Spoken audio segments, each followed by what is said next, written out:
Welcome to Shankar IAS academy. Indian Express article ಅಲ್ಲಿ Harappan civilisation ಬಗ್ಗೆ ಒಂದು ಆರ್ಟಿಕಲ್ ಇದೆ. ಸೊ ಆ ಆರ್ಟಿಕಲ್ನ ಪ್ರಕಾರ ಹರಿಯಾಣದಲ್ಲಿ 2 ಹರಪ್ಪನ್ ಸಿವಿಲೈಸೇಷನ್ ಸೈಟ್ಗಳನ್ನ ಪ್ರೊಟೆಕ್ಟ್ ಮಾಡಬೇಕು ಅಂತ ಹೇಳ್ಬಿಟ್ಟು ಹರಿಯಾಣ ಒಂದು ಸ್ಟೆಪ್ ಅನ್ನ ತಗೊಂಡ್ಬಂದಿದೆ. ಸೊ ಈ ಆರ್ಟಿಕಲ್ ಅಲ್ಲಿ ಯಾವ ಸೈಟ್ಗಳು ಅಂತ ಹೇಳಿದ್ರೆ ಮಿತತಾಲ್ ಮತ್ತೆ ತಿಗಾರ್ನಾ ಅನ್ನುವಂತಹ ಸೈಟ್ಗಳನ್ನ ಹರಪ್ಪನ್ ಸೈಟ್ಗಳನ್ನ ಪ್ರೊಟೆಕ್ಟ್ ಮಾಡಬೇಕು ಅಂತ ಹೇಳ್ಬಿಟ್ಟು ತಗೊಂಡ್ಬಂದಿದ್ದಾರೆ. ಸೊ ನಾವಿದನ್ನ ಯಾವ GS1 ನಲ್ಲಿ ಹಿಸ್ಟ್ರಿ ಅಂಡರ್ ಅಲ್ಲಿ ಬರ್ಕೊಬೋದಾಗುತ್ತೆ syllabus, prelims history in India and art and cultural ಕೂಡ ನಮ್ಗೆ ಇದನ್ನ ಕೇಳುವಂತಹ ಚಾನ್ಸಸ್ ಇರುತ್ತೆ. ಅಂದ್ರೆ ಸಿಗ್ನಿಫಿಕೆನ್ಸ್ ಏನು, ಆರ್ಕಿಯಾಲಜಿ ಏನು, ಆರ್ಕಿಟೆಕ್ಚರ್ ಯಾವ ತರ, ಅಲ್ಲಿ ಯಾವ ತರ ಪಾಟ್ರಿಯನ್ನ ಯೂಸ್ ಮಾಡ್ತಾ ಇದ್ರು, ಈ ತರಹದ ಕ್ವಶನ್ಸ್ಗಳನ್ನ ಕೇಳುವಂತಹ ಚಾನ್ಸಸ್ ಇರುತ್ತೆ. ಇನ್ನು ಈ 2 ಸೈಟ್ಗಳು ಹರಿಯಾಣದ ಭಿವಾನಿ ಅನ್ನುವಂತಹ ಡಿಸ್ಟಿಕ್ ಅಲ್ಲಿ ನಮಗೆ ಕಾಣಸಿಗುತ್ತೆ. ಸೊ ಹರಿಯಾಣ 2 ಆರ್ಕಿಯಾಲಜಿಕಲ್ ಸೈಟ್ಸ್ಗಳನ್ನ ಈಗ ಪ್ರೊಟೆಕ್ಟ್ ಮಾಡಬೇಕು ಅನ್ನುವಂತಹ ಸ್ಟೆಪ್ನ ತಗೊಂಡ್ಬಂದಿರೋದು ತುಂಬಾನೇ ಮುಖ್ಯವಾದ ವಿಷಯ. ಸೊ ಯಾವುದ್ರ ಅಂಡರ್ ಅಲ್ಲಿ ಪ್ರೊಟೆಕ್ಟ್ ಮಾಡಬೇಕು ಅಂತ ಹೇಳ್ತಿದೆ ಅಂತ ಹೇಳಿದ್ರೆ ನಾವಿಲ್ಲಿ ಒಂದು ಆಕ್ಟ್ ನ ನೋಡ್ಬೋದಾಗುತ್ತೆ. ಅಂದ್ರೆ Haryana ancient and historical monuments and archaeological sites and remains act 1964. ಇದು ಹರಿಯಾಣದ ಆಕ್ಟ್. ಇದರ ಅಂಡರ್ ಅಲ್ಲಿ ಎಸ್ಟಾಬ್ಲಿಷ್ ಮಾಡಬೇಕು ಅಂತ ಹೇಳ್ಬಿಟ್ಟು ಸ್ಟೆಪ್ಸ್ಗಳನ್ನ ತಗೊಂಡ್ಬರ್ತಿದೆ. ಸೊ ಇದರಲ್ಲಿ ಆಡ್ ಮಾಡಿರೋದ್ರಿಂದ ಈ 2 ಸೈಟ್ಸ್ಗಳಿಗೆ ಪ್ರೊಟೆಕ್ಷನ್ ಸಿಗುತ್ತೆ. ಫೆನ್ಸಿಂಗ್ ಮತ್ತೆ ಅಲ್ಲಿ ಸಿಕ್ಕಿರುವಂತಹ ಪಳೆಯುಳಿಕೆಗಳನ್ನ ಯಾವ ರೀತಿ ಪ್ರೊಟೆಕ್ಟ್ ಮಾಡ್ಬೋದು, ಮತ್ತೆ ನೆಕ್ಸ್ಟ್ ಸೈಟ್ ಅನ್ನ ಟೂರಿಸಂ ಪ್ಲೇಸ್ ಆಗಿ ಯಾವ ತರ ಎಸ್ಟಾಬ್ಲಿಷ್ ಮಾಡ್ಬೋದು ಅನ್ನೋಂತಹ ಸ್ಟೆಪ್ಸ್ಗಳನ್ನ ಆರ್ಕಿಯಾಲಜಿಕಲ್ ಡಿಪಾರ್ಟ್ಮೆಂಟು ತಗೊಳ್ತಾ ಹೋಗುತ್ತೆ. ಸೊ ಇಲ್ಲಿ ಆಕ್ಟ್ ಅನ್ನ ನೋಡ್ಬೋದು. ಅಂದ್ರೆ ಪ್ರೊಟೆಕ್ಟೆಡ್ ಆರ್ಕಿಯಾಲಜಿಕಲ್ ಸೈಟ್ ಅಂತ ಅನೌನ್ಸ್ ಮಾಡಿರೋದು. ಸೊ ಯಾವ ಆಕ್ಟ್ ಅಂತ ಹೇಳಿದ್ರೆ Haryana ancient and historical monuments and archaeological site and remains act 1964. So first Mitathal site. ಈ ಸೈಟ್ ಬಗ್ಗೆ ಫಸ್ಟ್ ನಾವು ನೋಡ್ಕೊಂಡ್ರೆ 1913ರಲ್ಲಿ ಮೊದಲ ಬಾರಿ ಈ ಒಂದು ಸೈಟ್ ಅನ್ನ ಎಕ್ಸ್ಕವೇಟ್ ಮಾಡಲಾಗತ್ತೆ. ಸೊ ಇದನ್ನ ಎಕ್ಸ್ಕವೇಟ್ ಮಾಡಿದಾಗ ಮೊದಲಿಗೆ ಸಿಕ್ಕಿದ್ದು ನಮಗೆ ಸಮುದ್ರಗುಪ್ತ, ಅಂದ್ರೆ ಗುಪ್ತಾ ಡೈನೆಸ್ಟಿಯ ಸಮುದ್ರಗುಪ್ತ ಅವರ ಟೈಮಲ್ಲಿ ಯೂಸ್ ಮಾಡುತ್ತಿದ್ದಂತಹ ಕಾಯಿನ್. ಸೊ ಯಾವ ರಿಮೈನ್ ಸಿಕ್ತು ಅಲ್ಲಿ ನಮಗೆ ಕಾಯಿನ್ ಸಿಕ್ತು ಅನ್ನೋದು ಇಂಪಾರ್ಟೆಂಟು. ನೆಕ್ಸ್ಟು 1968ರಲ್ಲಿ 2ನೇ ಬಾರಿ ಎಕ್ಸ್ಕವೇಷನ್ ನ ಮಾಡ್ತಾರೆ.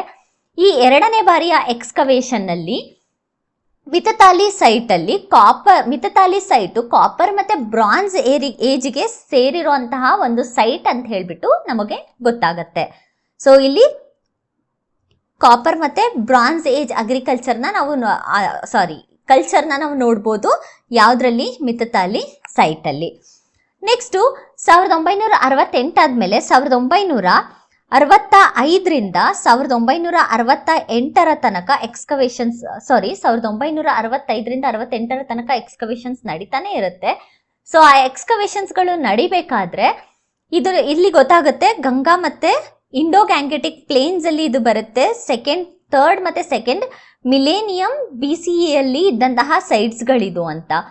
ಅಂಡ್ ಈ ಸೈಟ್ ನ ಎಕ್ಸ್ಕವೇಷನ್ಸ್ ಮಾಡ್ತಾ ಕಾಪರ್ ಇಂಪ್ಲಿಮೆಂಟ್ಸ್ಗಳು ಸಿಗ್ತಾ ಹೋಗುತ್ತೆ, ವಿಚ್ ಇಸ್ ನಥಿಂಗ್ ಬಟ್ ಇಲ್ಲಿ ಕಾಪರ್ಸ್ಗಳನ್ನ ಯೂಸ್ ಮಾಡ್ತಾ ಇದ್ರು ಅಂತ. ಅಂಡ್ ಏನೇನೆಲ್ಲ ಫೈಂಡಿಂಗ್ಸ್ ಮಾಡಿದ್ದಾರೆ ಅಂದ್ರೆ ಬೀಡ್ಸ್. ಸೊ ಬೀಡ್ಸ್ ಇರೋದ್ರಿಂದ ನಮ್ಗೆ ಏನ್ ಗೊತ್ತಾಗುತ್ತೆ, ಬೀಡ್ಸ್ ಇಂಡಸ್ಟ್ರಿ ಇದೆ ಅಂತ ಗೊತ್ತಾಗುತ್ತೆ, ಅವರ ಸೋಷಿಯಲ್ ಲೈಫ್ ಹೇಗಿತ್ತು ಅಂತ ಗೊತ್ತಾಗುತ್ತೆ. ಕಾಪರ್ ಇಂಪ್ಲಿಮೆಂಟ್ ಸಿಗುತ್ತೆ, terracotta, shells, stone, ivory, pottery.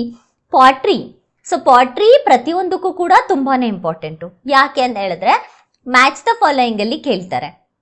So ಇಲ್ಲಿ ಯೂಸ್ ಮಾಡಿದ್ದಂತಹ ಪಾಟ್ರಿ ಬಂದ್ಬಿಟ್ಟು, ಈ ಪಾಟ್ರಿಯಲ್ಲಿ ಪೀಪಲ್ ಲೀಫ್ ಅಂದ್ರೆ ಅಶ್ವತ್ಥ ಮರದ ಎಲೆಗಳಿದೆಯಲ್ಲ ಆ ರೀತಿಯಾದಂತಹ ಪೇಂಟಿಂಗ್ಸ್ ಇರ್ತಾ ಇತ್ತು. ಮತ್ತೆ ಫಿಶ್ ಸ್ಕೇಲ್ಸ್ಗಳು, ಫಿಶ್ ಇಂದು ಸ್ಕೇಲ್ ಸ್ಟ್ರಕ್ಚರ್ ಇರುತ್ತಲ್ವಾ ಅದು ಕೂಡ ಪೇಂಟ್ ಮಾಡಿರ್ತಿದ್ದು. ಮತ್ತೆ ಜೊಮೆಟ್ರಿಕ್ ಮೋಟಿವ್ಸ್ಗಳನ್ನ ಯೂಸ್ ಮಾಡಿರ್ತಾರೆ.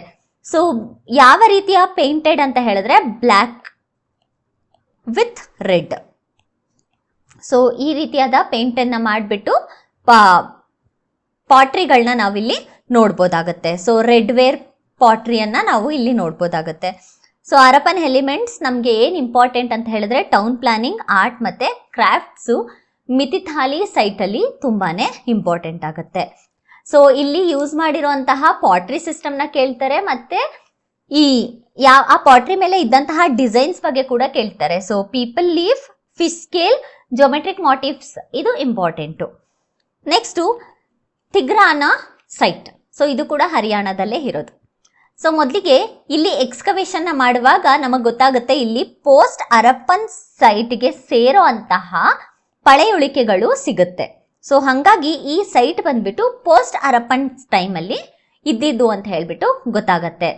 ಸೊ ಈ ಜಾಗಕ್ಕೆ ಮುಂಚೆ ಪೋಸ್ಟ್ ಹರಪ್ಪನ್ ಟೈಮಲ್ಲಿ ಈ ಜಾಗದಲ್ಲಿ ಇದ್ರಲ್ವಾ, ಅವ್ರಗಳನ್ನ ಸೋತಿಯಾನ್ಸ್ ಅಂತ ಹೇಳ್ಬಿಟ್ಟು ಕರೆಯಲಾಗತ್ತೆ.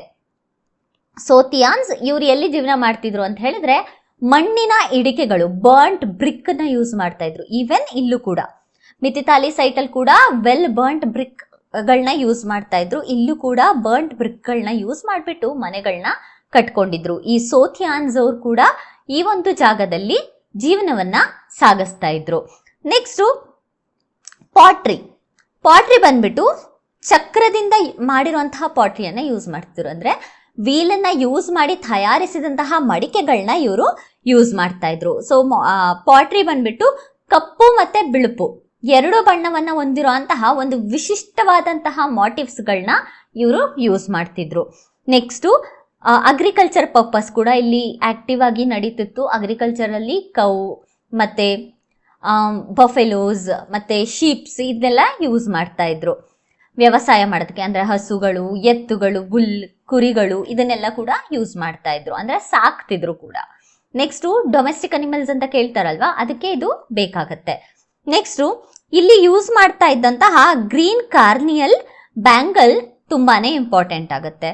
ಯಾಕಂದ್ರೆ ಇಲ್ಲಿನ ಈ ಬ್ಯಾಂಗಲ್ ಸಿಕ್ಕಿದ್ರಿಂದಾನೇ ನಮ್ಗೆ ಇಲ್ಲೊಂದು ಬೀಡ್ ಇಂಡಸ್ಟ್ರಿ ಇತ್ತು ಅಂತ ಹೇಳ್ಬಿಟ್ಟು ಹೇಳಲಾಗತ್ತೆ. ಕಾಪರ್, ಬ್ರಾನ್ಸ್, ಸ್ಟೋನ್ ಟೂಲ್ಸ್ ಗಳನ್ನ ಕೂಡ ಯೂಸ್ ಮಾಡ್ತಾ ಇದ್ರು. ಸೊ ಇಲ್ಲಿ ಮಲ್ಟಿಪಲ್ ಕಲ್ಚರ್ನ ನೋಡ್ಬೋದು. 3 cultures, pre Siswal, pre Harappan, post Harappan. So ಈ 3 ಕಲ್ಚರ್ನ ಕೂಡ ನಾವಿಲ್ಲಿ ನೋಡ್ಬೋದಾಗತ್ತೆ. ಸೊ ಯಾಕೆ ನಾವು ಇಂಡಸ್ ವ್ಯಾಲಿ ಸಿವಿಲೈಸೇಷನ್ ಸೈಟ್ಗಳನ್ನ ಪ್ರೊಟೆಕ್ಟ್ ಮಾಡಬೇಕು? ಪ್ರೊಟೆಕ್ಟ್ಗೋಸ್ಕರ ಯಾಕೆ ಹೊಸ ಒಂದು ಆಕ್ಟನ್ನ ಎಸ್ಟಾಬ್ಲಿಷ್ ಮಾಡಿ ಆಕ್ಟ್ ಅಂಡರ್ ಅಲ್ಲಿ ಇಟ್ಟು ಪ್ರೊಟೆಕ್ಟ್ ಮಾಡ್ತಾ ಇದೀವಿ? ಅದರ ಸಿಗ್ನಿಫಿಕೆನ್ಸ್ ಏನು? ಒಂದು, ನಮ್ಮ ಆರ್ಟ್ ಅಂಡ್ ಆರ್ಕಿಟೆಕ್ಚರ್ನ ನಾವು ಪ್ರಿಸರ್ವ್ ಮಾಡ್ಬೋದು. ಸೊ ನಮ್ಮ ಭಾರತದ ಮೊದಲ ಸಿವಿಲೈಸೇಷನ್ ಜಾಗ ಇದು, ಕರೆಕ್ಟ್ ಅಲ್ವಾ? ಸೊ ಇಂಡಸ್ ವ್ಯಾಲಿ ಸಿವಿಲೈಸೇಷನ್, ಅದನ್ನ ನಾವು ಹರಪ್ಪನ್ ಸಿವಿಲೈಸೇಷನ್ ಅಂತ ಕೂಡ ಕರಿತೀವಿ. ಎಲ್ಲಿರೋದು? ಹಿಂಡಸ್ ರಿವರ್ ರೀಜನ್ ಅಲ್ಲಿ ನಾವು ಈ ಒಂದು ರೀಜನ್ ನ ಇಂಡಸ್ ವ್ಯಾಲಿ ಸಿವಿಲೈಸೇಷನ್ ನ ನೋಡ್ಬೋದಾಗತ್ತೆ. ಗಾಗ್ರಾ ಹಾಕ್ರಾ ರಿವರ್ ರೀಜನ್ ಅಲ್ಲೂ ಕೂಡ ನಾವು ನದಿಗಳ ದಂಡೆಯಲ್ಲೂ ಕೂಡ ಸಿವಿಲೈಸೇಷನ್ ನ ನೋಡ್ಬೋದಾಗತ್ತೆ. ಸೊ ಅರ್ಲಿಯರ್ ಅರ್ಬನ್ ಸಿವಿಲೈಸೇಷನ್ ಯಾವ ತರ ಇರ್ತಿತ್ತು, ಅವರ ಟೌನ್ ಪ್ಲಾನಿಂಗ್ ಯಾವ ತರ ಇರ್ತಾ ಇತ್ತು, ಮತ್ತೆ ಇದನ್ನೆಲ್ಲದು ಎವಿಡೆನ್ಸ್ ಗಳನ್ನ ನಮಗೆ ತೋರಿಸೋದಕ್ಕೆ ಈ ಒಂದು ಸೈಟ್ಸ್ ಗಳು ತುಂಬಾನೇ ಇಂಪಾರ್ಟೆಂಟ್ ಆಗುತ್ತೆ. ಅಷ್ಟೇ ಅಲ್ಲ, ಅವರು ಮಾಡಿದಂತಹ ಅಚೀವ್ಮೆಂಟ್ಸ್ ಗಳನ್ನ ಪ್ರೊಟೆಕ್ಟ್ ಮಾಡೋದಕ್ಕೆ, ನಮ್ಮ ಇಂಡಿಯಾನ ಬೇರೆ ದೇಶಗಳ ಜೊತೆ ರೆಪ್ರೆಸೆಂಟೇಷನ್ ಮಾಡೋದಕ್ಕೆ, ಅಂಡ್ ನಮ್ಮ ಹೆರಿಟೇಜ್ ನ ಪ್ರಿಸರ್ವ್ ಮಾಡೋದಕ್ಕೆ, ಮತ್ತೆ ನಮ್ಮ ಪಾಸ್ಟ್ ಬಗ್ಗೆ ನಾವು ತಿಳ್ಕೊಳ್ಳೋದಕ್ಕೆ ಈ ಸೈಟ್ಸ್ ಗಳು ತುಂಬಾನೇ ಇಂಪಾರ್ಟೆಂಟ್ ಆಗುತ್ತೆ. ಈವನ್ ಯಾವ ತರ ಅವ್ರದ್ದು ಟ್ರೇಡಿಂಗ್ ಇರ್ತಾ ಇತ್ತು, ಇದೆಲ್ಲ ಅದು ಕೂಡ ತಿಳ್ಕೊಳ್ಳೋದಕ್ಕೆ ಈ ಒಂದು ಹರಪ್ಪನ್ ಸಿವಿಲೈಸೇಷನ್ ಸೈಟ್ಸ್ ಗಳನ್ನ ಎಕ್ಸ್ಕವೇಟ್ ಮಾಡ್ತಿರೋದ್ರಿಂದ ಅವ್ರ ಸೋಷಿಯಲ್ ಲೈಫ್ ಹೇಗಿತ್ತು ಅಂತ ಕೂಡ ತಿಳಿಯೋದಕ್ಕೆ ತುಂಬಾನೇ ಹೆಲ್ಪ್ ಆಗುತ್ತೆ. ಸೊ ಅರ್ಲಿ ಫಾರ್ಮಿಂಗ್ ಕಮ್ಯುನಿಟೀಸ್ ಹೇಗಿರ್ತಾ ಇತ್ತು, ಅಂಡ್ ಹ್ಯೂಮನ್ ಸೆಟಲ್ಮೆಂಟ್ ಹೆಂಗಿತ್ತು, ಟ್ರೇಡು, ಕ್ರಾಫ್ಟ್ಮನ್ಶಿಪ್, ಸೋಷಿಯಲ್ ಆರ್ಗನೈಸೇಷನ್ ಹೇಗಿತ್ತು ಅಂತ ತಿಳ್ಕೊಳ್ಳೋದಕ್ಕೆ ತುಂಬಾ ಇಂಪಾರ್ಟೆಂಟ್ ಆಗುತ್ತೆ. ಸೊ ನೆಕ್ಸ್ಟ್ ಪ್ರಿಲಿಮ್ಸ್ಗೋಸ್ಕರ ಒಂದು ಕ್ವಶನ್ ಇದೆ, what kind of pottery was commonly found in Mitathal? So ಇದಕ್ಕೆ ಸರಿಯಾದ ಉತ್ತರ ಬಂದ್ಬಿಟ್ಟು painted red ware with black design. So ಅದರಲ್ಲಿ ಅಶ್ವತ್ಥ ಮರದ ಎಲೆಗಳು, peepal tree leaves and also fish scales ಗಳನ್ನ ಯೂಸ್ ಮಾಡಿದ್ರು, ಮತ್ತೆ ಜೊಮೆಟ್ರಿಕ್ ಡಿಸೈನ್ ನ ಕೂಡ ಯೂಸ್ ಮಾಡಿದ್ರು. ಅದನ್ನ ನಾವು ಆಲ್ರೆಡಿ ಡೀಟೈಲ್ ಆಗಿ ನೋಡ್ಕೊಂಡ್ವಿ. ಸೊ ಇದಿಷ್ಟು ಈಗ ಈ ಸೈಟ್ ಗಳನ್ನ ಪ್ರೊಟೆಕ್ಟ್ ಮಾಡ್ತಿರೋದ್ರಿಂದ ಎಕ್ಸಾಮ್ ಅಲ್ಲಿ ಕೇಳೋ ಅಂತಹ ಚಾನ್ಸಸ್ ಕೂಡ ಇರುತ್ತೆ. Thank you for watching. Please share and subscribe.